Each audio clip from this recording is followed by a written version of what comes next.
రోజులు జరిగింది యుద్ధం అంటారు. 6వ రోజు యుద్ధంలో హనుమంతుడు సహా, సుగ్రీవుడు సహా, జాంబవంతుడు సహా అందరికీ అర్థమైపోయింది రామచంద్రమూర్తి మన మీద దయతో మన సాయం తీసుకుంటాడు తప్పితే ఈ పెద్ద మనిషికి ఎవరి సాయం అవసరం లేదని అర్థం. అంత యుద్ధం చేశాడు రాముడు.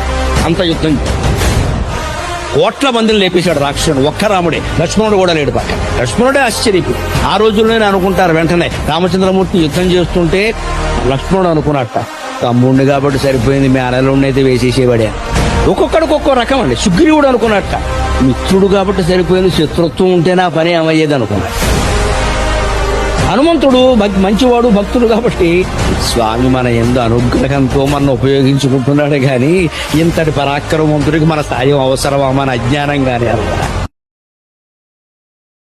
7 రోజులు జరిగింది యుద్ధం అంటారు. 6వ రోజు యుద్ధంలో హనుమంతుడు సహా, సుగ్రీవుడు సహా, జాంబవంతుడు సహా అందరికీ అర్థమైపోయింది రామచంద్రమూర్తి మన మీద దయతో మన సాయం తీసుకుంటాడు తప్పితే ఈ పెద్ద మనిషికి ఎవరి సాయం అవసరం లేదని అర్థం.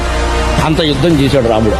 అంత యుద్ధం కోట్ల మందిని లేపేశాడు రాక్షసుడు. ఒక్క రాముడే, లక్ష్మణుడు కూడా లేడు పక్కన. లక్ష్మణుడే ఆశ్చర్యపోయి ఆ రోజుల్లోనే అనుకుంటారు వెంటనే రామచంద్రమూర్తి యుద్ధం చేస్తుంటే లక్ష్మణుడు అనుకున్నట్ట, తమ్ముడిని కాబట్టి సరిపోయింది, మీ అరలుండి అయితే వేసేసేవాడే.